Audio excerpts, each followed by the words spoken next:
Salam alaikum. Alors, les contrôleurs de gestion, on continue tout simplement le contrôle de gestion. Nous avons vu la séance précédente comment on peut déterminer le coût préétabli. Alors, cette séance, Inch'Allah, on va voir autre chose, notamment les conventions du plan comptable général pour calculer les écarts parce qu'il faut respecter quelques conventions avant de procéder au calcul des écarts. Et notamment la différence entre les trois budgets, budget flexible, budget standard, budget flexible, budget réel. Et comment on a introduit le budget flexible, pourquoi.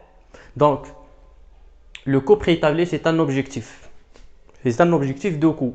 La direction générale a un objectif parce que pour pouvoir contrôler, il faut mettre un objectif. Mais comment s'assurer que l'objectif est atteint ou pas? Comment s'assurer que l'objectif est réalisé, qu'on a respecté l'objectif, c'est-à-dire que le centre il a respecté le comment? À travers le calcul des écarts.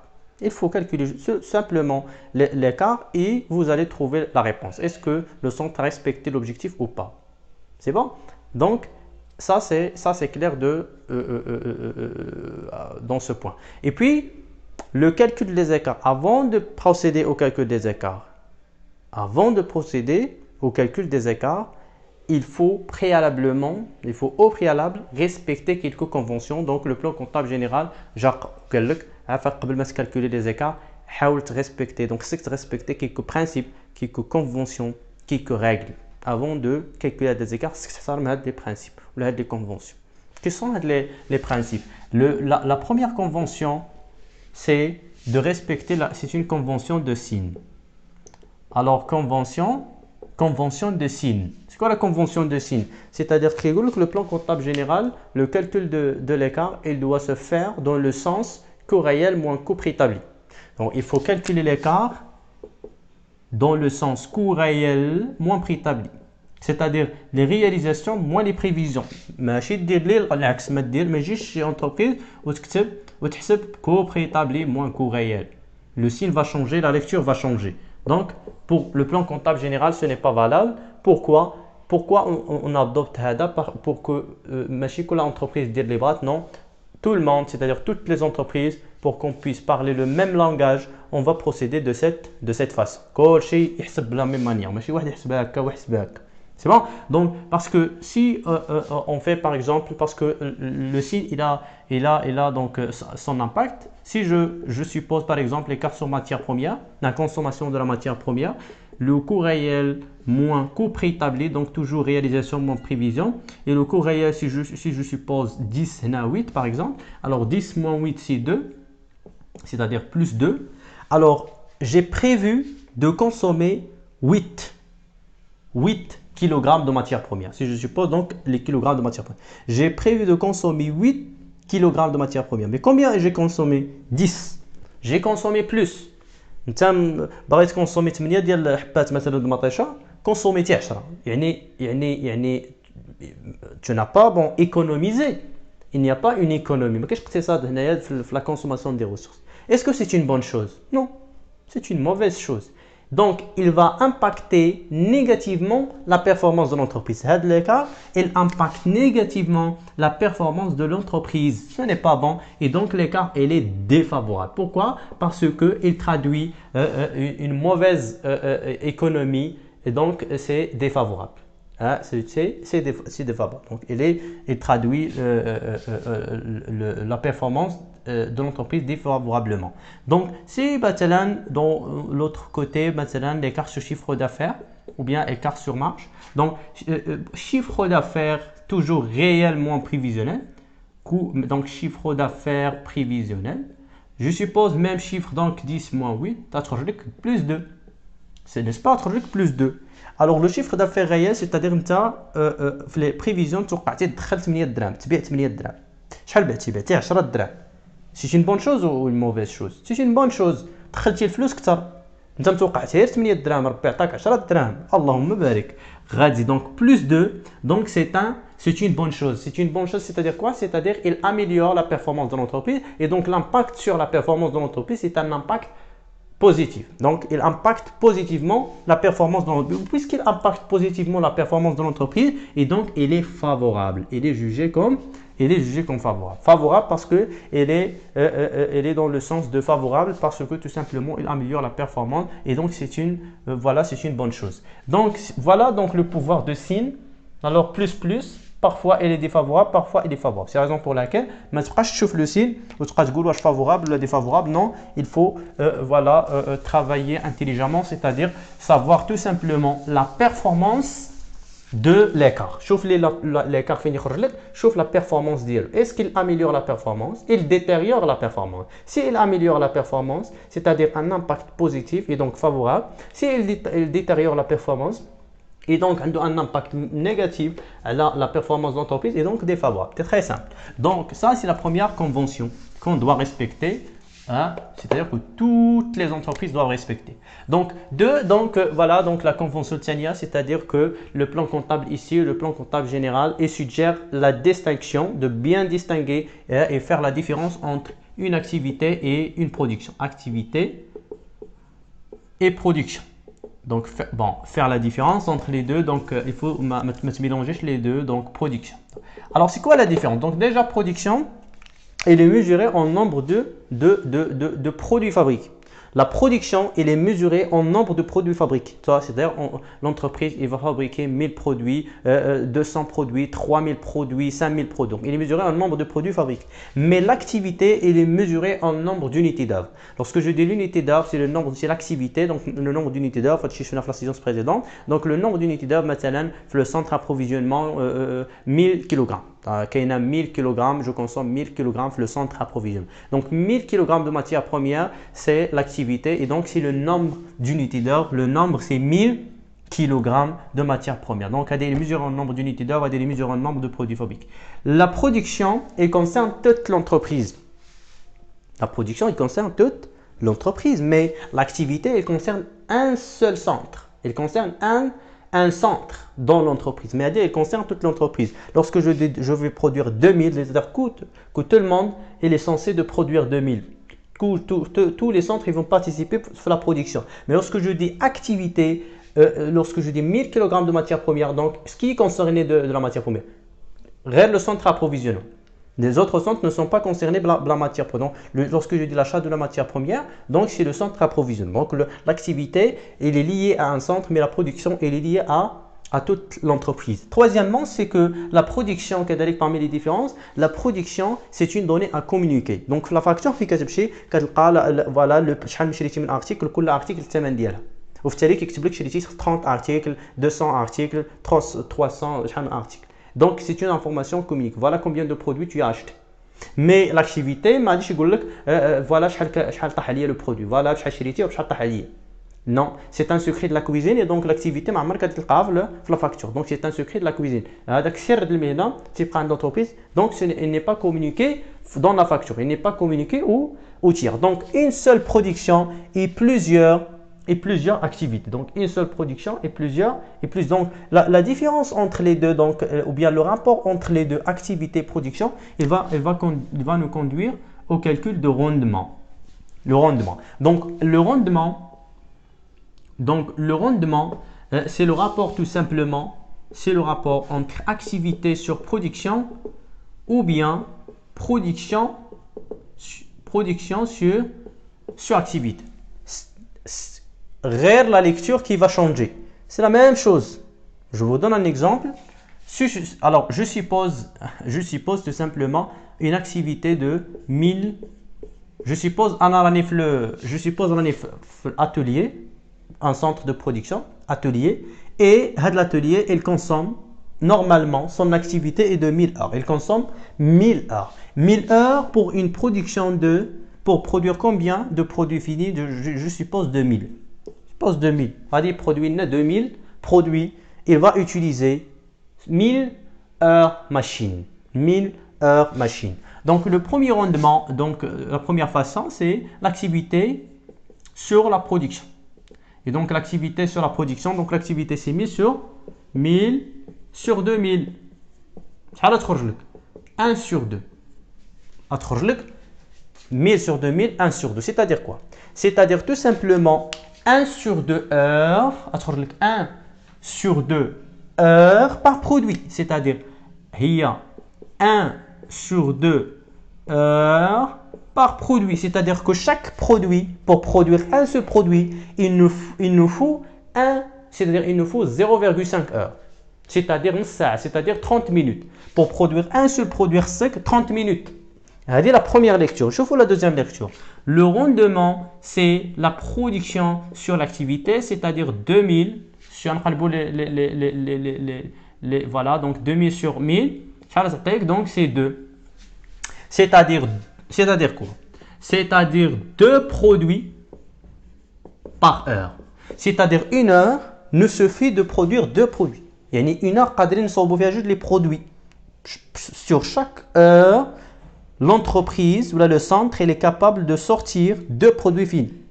هنا 0,5 heures, 30 minutes pour produire. Donc la machine elle a besoin de 30 minutes pour fabriquer un seul produit.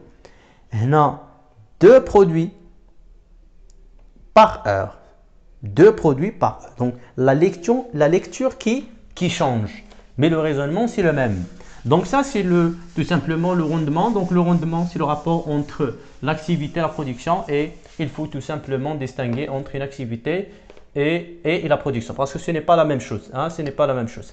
Donc on va les utiliser donc le calcul des écarts. Donc la troisième convention c'est la production de référence. Production de référence. Alors la production de référence, c'est-à-dire quoi? Alors, parce que lorsqu'on est le centre, les centres d'analyse, il y a des budgets. Et donc, budget, quel est le budget standard, les prévisions, quel est les prévisions standards ou quelles sont les réalisations, c'est-à-dire le budget réel. Hein? Voilà, donc, on a les standards, c'est-à-dire le budget standard, les prévisions et réalisations. Ah, les prévisions et les réalisations. Donc, le budget standard, comment on obtient le budget? Donc, c'est tout simplement la quantité, le coût unitaire et le montant du budget. Et puis, c'est la quantité, le prix unitaire et le montant du budget. Donc, alors on suppose que maintenant, on a une production de 100. On a une production un produit 100 articles. On a une production par exemple de 110. Donc, c'est-à-dire que si je suppose que je vais calculer la matière première, budget des matières premières. Donc, alors tout simplement, la quantité pour chaque produit, il nous faut maintenant 1 kg. C'est-à-dire que la quantité, je suppose 100, un prix unitaire prévisionnel. 10, c'est un coût parce qu'on a un budget standard, c'est des prévisions. On a les réalisations. Donc, en 100, je prévois de consommer 100 kg de matière première pour produire 100 produits. Et donc, 100 fois 10, c'est 1000. Voilà le budget. Et puis, là, par exemple, donc 110 fois, je ne sais pas, donc on va aller directement vers le montant, je ne sais pas, donc on va mettre 1500, par exemple, 1500. Voilà, donc 1500. Je suppose 1500. C'est bon? Donc, la comparaison entre les réalisations et les prévisions permet de calculer l'écart. La confrontation des objectifs avec les réalisations permet de conduire au calcul d'un écart. Et l'écart, c'est l'objectif moins tout simplement les réalisations. Sinon, il faut respecter la convention et donc réalisation moins prévision. Donc, réel moins prévisionnel. Donc, 1500 moins 1000, c'est un écart de plus 500. Donc, l'écart favorable ou défavorable. Là, on a prévu de consommer combien? 1000. Mais combien on a consommé? 1500 de la matière. On a consommé plus. On a consommé plus. Maintenant, on a consommé 1000 dirhams. 1000 dirhams, c'est 1500 dirhams. Le centre, je vais te dire, il n'a pas respecté l'objectif.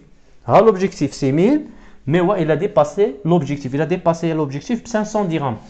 Donc l'écart, elle est défavorable. Parce que elle est là, elle détériore la performance de l'entreprise. Et donc, elle est défavorable. C'est une détérioration de la performance et ce n'est pas une économie des ressources. Il n'y a pas de... La notion de l'efficience, il n'existe pas. Donc, mais la question qui se pose, est-ce que la comparaison de l'IDRNA est valable? Est-ce qu'il est correct? Est-ce que l'IDRNA est مزيان? Je dis les réalisations, moi les prévisions, وسا كلشي مزيان ياك؟ C'est faux. هاد la comparaison اللي درت غلطة. علاش غلطة؟ Parce que la base de comparaison, ce n'est pas la même. La base de la comparaison, ce n'est pas la même. Maintenant, j'ai comparé pour une quantité pour une production de 110 et là pour une production de 100. C'est pas le même niveau de production, c'est pas le même niveau d'activité. Par exemple, كتعطي شي واحد مثلا je suppose pour voilà bon banaliser les choses بحال عطيتي شي جوج الناس شي طاجين وهذا عطيتيه طاجين كبير 110 وهذا عطيتيه طاجين صغير وقلتي له ماك صوب شي طاجين بالبرقوق. دابا هذا اللي عطيتيه طاجين باغ اكزومبل كبير فين كيكونسومي لك 1500 غتجي عنده تقول له علاش ما احترمتيش لوبجيكتيف كي 1000 يقول لك باسكو لا طاي ولا ليسباس ديال الطاجين كبير. Et donc, il nous faut plus de tomates, il nous faut plus de pommes de terre, il nous faut plus d'oignons et ainsi de suite. Donc, on a plus de khadra, باش حيت الطاجين كبير, on consomme plus. Et donc, il a raison. Il a raison, la galadra, il a raison. Parce que la base, ce n'est pas la même. بحال دخلتي شي جوج الناس هذوك المصارعه كيدابزوا ولو ما عندهمش لو ميم بوا باش يدابزوا جوج في المصارعه في الحلبه يمكن لك تجيب واحد عنده 100 كيلو وواحد عنده 20 كيلو تقول لهم تقاتلوا. Ce n'est pas comparable. Ce n'est pas comparable. Pour comparer, خص يكون عندهم le même poids. هذوك اللي يدابزوا عندهم le même poids عاد نقدروا نقارنوا باش تكون la comparaison logique. Et donc pour rendre la comparaison comparable, parce que les deux, la comparaison c'est incomparable, pour rendre la comparaison comparable, il faut corriger les prévisions. Ce sont des prévisions, on va les corriger. On va les corriger parce que le produit 100, on produit 110. La conjoncture économique est favorable pour la production de 110, produit 110. Et donc, il faut prévoir sur la base de 110 et non pas 100. Les prévisions sont sur la base de 100. C'est faux. Les prévisions sont sur la base de 110. C'est la raison pour laquelle on va corriger le budget. Il a besoin d'une correction. On va corriger le budget tout simplement. Et donc la quantité, alors la correction, donc quantité co-unitaire et puis le montant. Et la quantité, c'est la réalité. Donc c'est 110 parce qu'il faut corriger tout simplement les prévisions. Les prévisions. On va changer les prévisions. Combien on a prévoit par unité? C'est 10. La unité de la matière, toujours, il consomme 10. Mais pour 100, et donc les prévisions, c'est faux. Les vraies prévisions, ce ne sont pas les vraies prévisions. Parce qu'on a commis une erreur au niveau des prévisions. Nous allons voir par la suite l'écart sur volume. Parce qu'on va comparer entre les deux. Et nous allons voir que le problème, c'est une erreur de prévision. On a mal prévu tout simplement la production. C'est une erreur de prévision. Et donc, je vais corriger les prévisions. Donc, le passage, c'est le passage de budget standard au budget flexible. Donc, le budget, je vais le corriger. Un budget flexible. Donc, un budget flexible. Donc, le budget flexible, c'est un budget flexible. C'est comme définition. Donc, le budget flexible, c'est le budget standard. Là, chauffe. ما بدلتش له parce que les prévisions ما قربتش ليهم. ها انت 10 بقات 10 راه ما غيرتش شي حاجه. Donc les prévisions on a corrigé les prévisions en termes de quantité. On a adapté juste la quantité avec la réalité. On a juste fait une adaptation de la quantité avec la réalité. ما قصناش les prévisions. C'est la raison pour laquelle donc voilà 110 il y a la réalité. Donc, c'est une correction. Le vrai budget, normalement, qu'il nous faut, c'est 110 fois 100 fois 10, donc c'est 1100. Donc, c'est 1000. Donc, c'est 1100. C'est bon? Donc, voilà la comparaison. Lorsque comparer, il faut comparer avec 1500.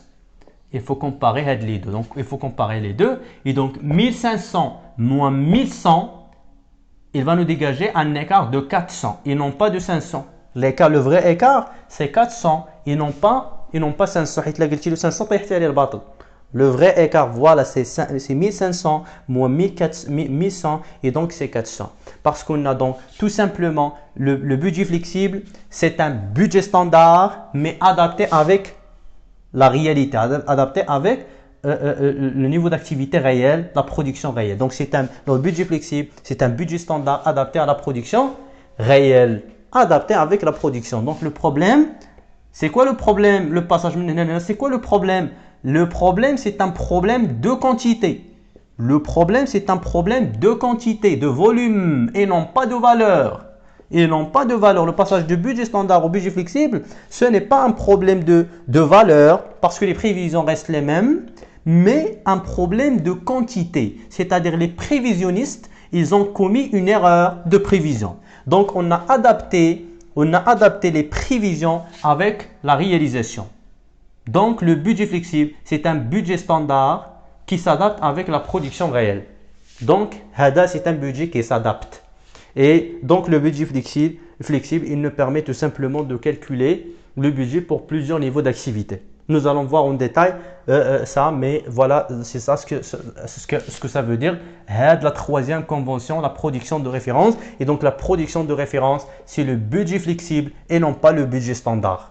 Parce que si tu vas calculer sur la base du budget standard, tu vas commettre une erreur parce que tu vas te baser sur des données qui ne sont pas réelles. Ce sont des données, c'est-à-dire les prévisionnistes, ils ont commis une erreur et donc tu vas voilà, tout simplement faire l'erreur comme ils l'ont fait à travers le calcul de l'écart. Donc, j'espère que c'était clair au niveau de la production de référence. Et donc, la production de référence, c'est le calcul de budget flexible et la naissance du budget flexible. Et parce qu'il y a tout simplement une nécessité d'adapter le budget standard avec le volume d'activité réel. C'est bon, donc j'espère que c'était clair et Inch'Allah, les séances précédentes pour la suite, Inch'Allah.